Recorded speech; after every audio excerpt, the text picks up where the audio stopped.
ಆತ್ಮೀಯ H16 news ವೀಕ್ಷಕರೇ, ನಾನು ನಿಮ್ಮವ ಎಂ ಆಯಿತು ಮಲ್ಲಪ್ಪ ಜೋತವ. ಕೊನೆಗೂ ಪ್ರಜ್ವಲ್ ರೇವಣ್ಣ ನಿಮ್ಗೆ ಗೊತ್ತಲ್ಲ, MP, ಕೊನೆಗೂ ಆತ ಶಿಕ್ಷೆಗೊಳಗಾದ. ಅದು ದೋಷಿ ಅಂತ ಪ್ರೂವ್ ಆಯ್ತು ಇವತ್ತು. ಹೀಗಾಗಿ ಶಿಕ್ಷೆ ಆಗುವುದಂತೆ ನಿಶ್ಚಿತ. ಈಗಾಗಲೇ ಜನಪ್ರತಿನಿಧಿಗಳ ವಿಶೇಷ ಕೋರ್ಟ್ನಲ್ಲ ಈ ನಿರ್ಧಾರ ಹೊರಬಂದ.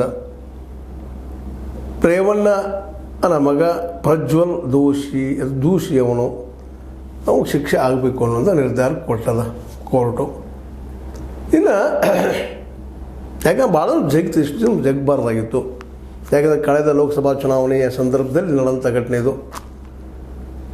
ವೈರಲ್ ಮಾಡಿದಂಥ ವಿಡಿಯೋಗಳಿಂದಾಗಿ ಈ ಎಲ್ಲ ಘಟನೆ ಹೊರಗೆ ಬಂತು. ಅಂಥ ಸಂದರ್ಭದಲ್ಲ ಒಂದು 4 ವರ್ಷಗಳ ಹಿಂದೆ ನಡೆದಂಥ, ಅದು ಕೂಲಿ ಕೆಲಸ ಮಾಡುವಂಥ ಹೆಣ್ಣುಮಗಳ ಮೇಲೆ, ತಮ್ಮ ಕೆಲಸ ಬಂದ ಹೆಣ್ಣುಮಗಳ ಮೇಲೆ ಮಾಡಿದಂಥದ್ದು. ಆ ವಿಡಿಯೋ ಅವ್ರು ಸ್ವತಃ ಮಾಡಿದ್ದು, ಮತ್ತಾರು ಮಾಡಿದ್ರು. ಅವ್ರ ನಂತರ ಸಾಕಷ್ಟು ವಾದ ಮಾಡಿದ್ರು, ಸಿಕ್ಕೊಂಡು ಮಾಡಿ, ಇಲ್ಲ ನಾನೆಲ್ಲ ಯಾರೋ ಮಾಡಿದಾರ, ಓ ಆ ಸರಿ ನಂದಲ್ಲ ಮತ್ತಾರದು ಅಂತ ಹೇಳಿಕೆ ಕೊಟ್ಟು ಜಗ್ಗಿದ್ರು ಇಲ್ಲಿವರೆಗೆ. ಆದರೆ FSL ರಿಪೋರ್ಟ್ ಆಗಿರ್ಬೋದು, ಇನ್ನುಳಿದ ರಿಪೋರ್ಟ್ ಆಗಿರ್ಬೋದು, DNA ರಿಪೋರ್ಟ್ ಆಗಿರ್ಬೋದು, ಎಲ್ಲ ರಿಪೋರ್ಟ್ ತರಿಸಿದ್ರು ಅದು ಇದೇ ವ್ಯಕ್ತಿಪ್ಪ ಅನ್ನೋದು ಫ್ರೀ ಆಯಿತು, ಫಿಕ್ಸ್ ಆಯಿತು. ಜೊತೆಗೆ ಇದಕ್ಕಿಂತ ಮುಖ್ಯವಾಗಿ ತಾವೇ ಸ್ವತಃ ಮಾಡ್ಕೊಂಡು ಬಿಟ್ಟಂಥ ವಿಡಿಯೋಗಳು, ನೂರಾರು ವಿಡಿಯೋಗಳಲ್ಲಿ ಆ ವ್ಯಕ್ತಿ ಯಾವ ರೀತಿ ಇದ್ದ ಅನ್ನುವಂಥ ದೃಶ್ಯಗಳಿಂದಾಗಿ ಮತ್ತಷ್ಟು ಈ ಶಿಕ್ಷೆ ಕೊಡೋದಕ್ಕೆ ಅಥವಾ ದೋಷಿ ಅನ್ನೋದು ಪ್ರೂವ್ ಮಾಡೋದಕ್ಕೆ ಇದು ಕಾರಣ ಆಯಿತು. ಆ ಕಾರಣಕ್ಕಾಗಿ ಈ ವ್ಯಕ್ತಿ ಇದು ಶಿಕ್ಷೆಗಾರ. ಇನ್ನೂ ಎಷ್ಟಾಗುವ ಶಿಕ್ಷೆ ಅದು ಬೇರೆ ಮಾತು. 10 ವರ್ಷ ಆಗ್ತದೋ, ಜೀವಾವಧಿ ಆಗ್ತದೋ, ಮತ್ತೇನಾಗ್ತದೋ ನೋಡೋಣ. ಯಾಕಂತಂದ್ರೆ ಒಬ್ಬ ಕೂಲಿ ಹೆಣ್ಣುಮಗಳು ಬಿದ್ದಂಥ ಸಮಾಜದ ಅತ್ಯಂತ ಕೆಳ ಒಬ್ಬ ವ್ಯಕ್ತಿತ್ವದ ವ್ಯಕ್ತಿಯ ಜೊತೆಗೆ, ಪಾಪ ಹೆಣ್ಣುಮಗುವಿನ ಜೊತೆಗೆ ಇವರು ಮಾಡಿದಂಥ ಪ್ರಜ್ವಲ್ ರೇವಣ್ಣ ಮಾಡಿದಂಥ ಒಂದು ಏನು ಹೇಯ ಕೃತ್ಯ ಅದಲ್ಲ, ಅದು ಖಂಡನೆ ಅಷ್ಟೇ ಅಲ್ಲ, ಅದು ಶಿಕ್ಷೆ ಆಗಲೇಬೇಕಾದಂಥದ್ದು ಆಗ್ತದೆ.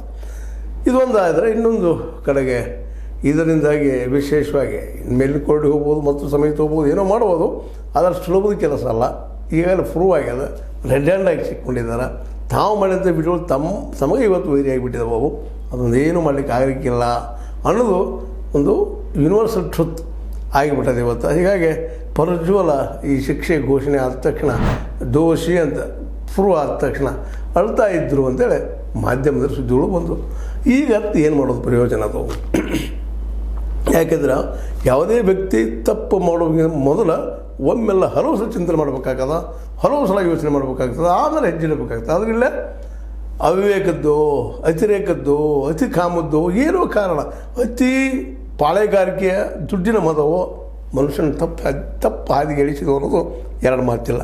ಒಳ್ಳೆಯ ಸುಂದರ ವ್ಯಕ್ತಿ, ಒಳ್ಳೆಯ ಮಣಿತನ, ಅಜ್ಜ, ದೇಶದ ಪ್ರಧಾನಿ ಆದಂಥವರು, ಸ್ವತಃ ಅಪ್ಪ ಶಾಸಕ, ಮಿನಿಸ್ಟರು, ಚಿಕ್ಕಪ್ಪ ಮುಖ್ಯಮಂತ್ರಿ ಆದಂಥವರು, ಇಂಥ ವಾತಾವರಣ ಇದ್ದಾಗ ಸಹಜವಾಗಿ ಒಂದು ಒಳ್ಳೆಯ ವ್ಯಕ್ತಿತ್ವ ಬೆಳೆಸಬೇಕಾಗಿದ್ದಂಥ ನಮ್ಮ ಪ್ರಜ್ವಲ್ ರೇವಣ್ಣನವರು ಎಲ್ಲಿ ತಪ್ಪಿದ್ರು ಅನ್ನೋದು ಈಗ ಚರ್ಚೆಯ ವಿಷಯ ಅಲ್ಲ. ತಪ್ಪಿ ಆಗಿ ಹೋಗಿಬಿಟ್ಟದ. ಅದು ತಪ್ಪೇನೇನಲ್ಲ, ಏನೋ ತಪ್ಪು ಅದು ಅಪರಾಧನ. ಇನ್ನು ಇದರಿಂದಾಗಿ ವಿಶೇಷವಾಗಿ ನಮ್ಮ ದೇವೇಗೌಡರ ಮನೆ ತನಕ ದೊಡ್ಡೊಂದು ಕಪ್ಪು ಚುಕ್ಕಿ ಬಿತ್ತಿದ್ರು ಅಂತೇಳಿ. ಯಾಕೆಂದರೆ ಒಳ್ಳೆಯ ಹೆಸರು ಪಡ್ಕೊಂಬಂಥವ್ರು ಇರಲಿ, ಆರೋಪಗಳು ಇದ್ದೇ ಇರ್ತವೆ, ಯಾವುದಾದ್ರೂ ಎಲ್ಲರ ಮೇಲೆ ಇದ್ದೇ ಇರ್ತವೆ, ಎಲ್ಲ ರಾಜಕಾರಣಿಗಳ ಮೇಲೆ. ಇವತ್ತಿದು ಪ್ರೂವ್ ಆಯಿತು. ಇವತ್ತು ಅಪರಾಧ ಆಯಿತು.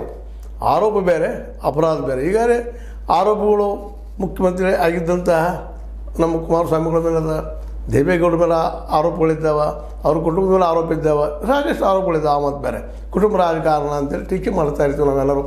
ಈ ನೆಲೆಯಲ್ಲಿ ಟೀಕೆಗಳಿದ್ದರೂ ಸಹ ಒಬ್ಬ ಅಪರಾಧಿ ಇವರಪ್ಪ ಅನ್ನುವಂಥದ್ದು ಇರಲಿಲ್ಲ. ಇವತ್ತದು ಪ್ರೂವ್ ಆಯಿತು. ಜೊತೆಗೆ ಅವನ ಕರಿಯರ್ ಹೋಯ್ತು. ಆ ಮತ್ತು ಬೇರೆ ಪ್ರಜ್ವಲ್ ಕರಿಯರ್ ಅಂತೂ ಹೋಯಿತು. ಆದರೆ ಅದರ ಪ್ರಭಾವ ಅವರ ಕುಟುಂಬದ ರಾಜಕೀಯದ ಮೇಲೆ ದೊಡ್ಡ ಹೊಡೆತ ಕೊಡ್ತದೆ ಅನ್ನೋದ್ರಲ್ಲಿ ಎರಡು ಮಾತಿಲ್ಲ. ಈ ದಿಶೆಯಲ್ಲಿ ದೇವೇಗೌಡರು ತಮ್ಮ ಸಂತತಿಯನ್ನು ಅಥವಾ ಮೊಮ್ಮಗರನ್ನು ಚೆನ್ನಾಗಿ ತಯಾರು ಮಾಡೋದು ಸೋತರೋ ಏನೋ ಅಂತ. ಯಾಕಂದರೆ ಈ ದೇಶದ, ಅದು ಕರ್ನಾಟಕದ ಒಬ್ಬ ವ್ಯಕ್ತಿ ಪ್ರಧಾನಿ ಆಗ್ತಾರಪ್ಪ ಅಂತ ಸಣ್ಣ ವಿಷಯ ಅಲ್ಲ. ಅದು ಅವ್ರ ಸಮಯ ಏನ್ರಿ, ಒಳ್ಳೆಯ ಸಮಯ ಏನ್ರಿ, ಮತ್ತೆ ನೋಡ್ರಿ ಇದೊಂದು ಕಾರಣ ಏನೋ ಅವರು. ಯಾಕಂದ್ರೆ ಅನಿರೀಕ್ಷಿತವಾಗಿ ಪ್ರಧಾನಿ ಇದ್ದಿದ್ದು, ಅವ್ರ ಮಗನು ಅನಿರೀಕ್ಷಿತವಾಗಿ ಮುಖ್ಯಮಂತ್ರಿ ಆದದ್ದು, ಅನಿರೀಕ್ಷಿತವಾಗಿ ಡೆವಲಪ್ಮೆಂಟ್ ಈ JDS ಪರವಾಗಿ, ಮತ್ತು ಅನಿರೀಕ್ಷಿತವಾಗಿ ಜನತಾದಳ ಅವ್ರ ಕೈ ಸಿಕ್ಕೊಂಡಿದ್ದು.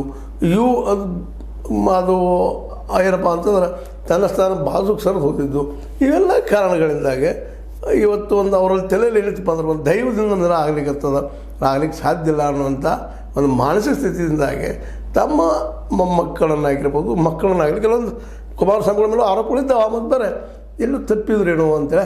ಆದರೆ ತಮ್ಮ ವ್ಯಕ್ತಿತ್ವದಿಂದ ಇವರೆಲ್ಲ ವ್ಯಕ್ತಿತ್ವ ತಂದು ಕೊಟ್ಟಿದ್ದಾರೆ ದೇವೇಗೌಡರು. ಆ ದೇವೇಗೌಡರಿಗೆ ಇವತ್ತು ಪ್ರಜ್ವಲ್ ರೇವಣ್ಣವರು ಒಂದು ಕಪ್ಪು ಚುಕ್ಕಿ ಆದರೂ ಅನ್ನೋದು ಎರಡು ಮಾತಿಲ್ಲ. ಇನ್ನು ಮುಂದಿನ ದಿನಗಳಲ್ಲಿ ಏನೇನು ಆಗ್ತದೆ ನೋಡಬೇಕು. ಆದರೆ ಇದು ಮಾತ್ರ ದೋಷಿ ಆಗಿದ್ದರಿಂದಾಗಿ ರೇವಣ್ಣ ಜೈಲಿಗೆ ಹೋಗೋದಂತ ಗ್ಯಾರಂಟಿ ಅಂತೇಳಿ ಎಲ್ಲರೂ ಮಾತಾಡ್ಕೋತಾ ಇದ್ದಾರೆ. ಯಾರಿಗೆಲ್ಲರೂ 10 ವರ್ಷ ಆಗ್ಬೋದು ಶಿಕ್ಷೆ ಅಂತಾರೆ, ಇನ್ನಿಕೆಲವ್ರು ಜೀವಾವಧಿ ಆಗ್ಬೋದು ಅಂತ ಹೇಳ್ತಾರೆ. ಅದ್ರ ಮೇಲೆ ಗಾಳಿ ಮಾತಾಡಿಲ್ಲ, ಗೂಳಿ ಬಿದ್ದರೆ ಆಳಿಗೊಂದು ಕಲ್ಲ ಅಂತೇಳಿ. ಇವತ್ತು ಅದೇ ರೀತಿಯಲ್ಲಿ ಅವ್ರ ಮೇಲೆ ಟೀಕೆ ಬರ್ತಾಯಿದ್ದಾವೆ, ಅವ್ರ ಮೇಲೆ ವಿಮರ್ಶೆ ಬರ್ತಾಯಿದ್ದಾವೆ. ಅದೇನೂ ಇರಲಿ, ಅದ್ರ ಪ್ರಜ್ವಲ್ ರೇವಣ್ಣನಿಂದ ಅನುಭವಿಸಿದ ಹೆಣ್ಣು ಮಕ್ಕಳ ಯಾತನೆ ಮಾತ್ರ ಯಾರಿಗೂ ಬಿಡಪ್ಪ ಅಂತ.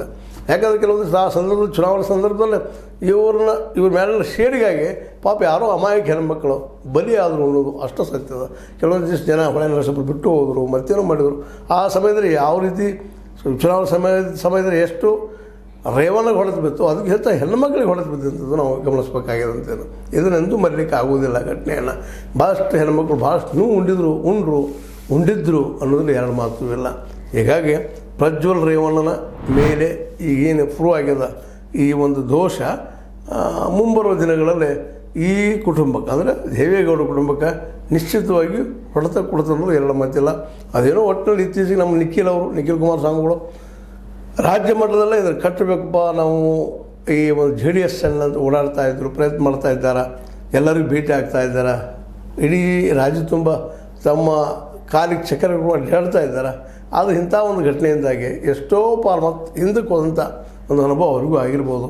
ಅದೇನೂ ಆಗಲಿ, ತಪ್ಪ ಯಾರೂ ಮಾಡಲಿ, ನಾವು ಮಾಡಲಿ, ನೀವು ಮಾಡಲಿ, ಇನ್ನಾರು ಮಾಡಲಿ, ತಪ್ಪ ಆ ದಿಶೆಯಲ್ಲಿ ನಮ್ಮ ಪ್ರಜ್ವಲ್ ರೇವಣ್ಣನವರು ತಪ್ಪು ಮಾಡಿದರು ಅಷ್ಟೆಲ್ಲ ಅದು ಅಪರಾಧಪೂರ್ವವಾಗಿದೆ.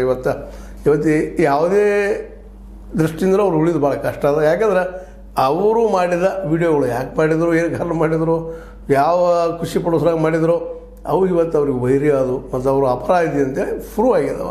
ಹೀಗಾಗಿ ಅವ್ರಿಗೆ ಶಿಕ್ಷೆ ನಿಶ್ಚಿತ ಆಗ್ಯದ, ಅವ್ರ ದೋಷಿ ಅನ್ನೋದು ಪಕ್ಕ ಆಗ್ಯದ.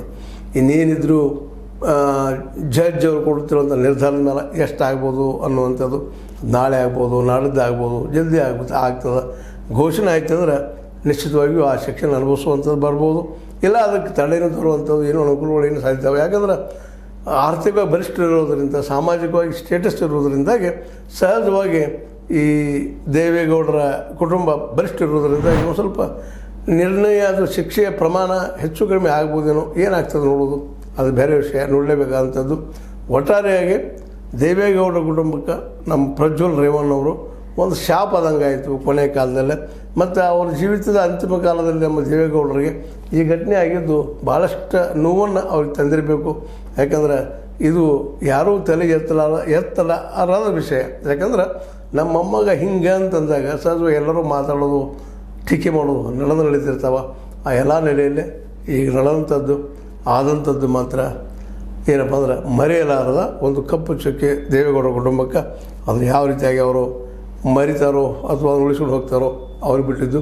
ಯಾಕೆಂದ್ರೆ ಮುಂದಿನ ಒಂದೇನು ಇವರಿಗೆ ಜಾಮೀನಂತಿ ನಿರಾಕರಣೆ ಆಗೋ ಜೊತೆಗೆ ಶಿಕ್ಷೆ ಆಗೋದು ನಿಶ್ಚಿತ ಆಗ್ಯದ. ಇನ್ನು ಉಳಿಸ್ಕೊಳ್ಳೋಕ್ಕೆ ಸಾಧ್ಯ ಇದನ ಅಂದ್ರೆ ಸಾಧ್ಯ ಇಲ್ಲ ಅನ್ನೋದ ಮಾತುಗಳನ್ನ ಆಡ್ತಾ ಇದ್ದಾರೆ. ನೋಡೋಣ ಏನಾಗ್ತದೆ.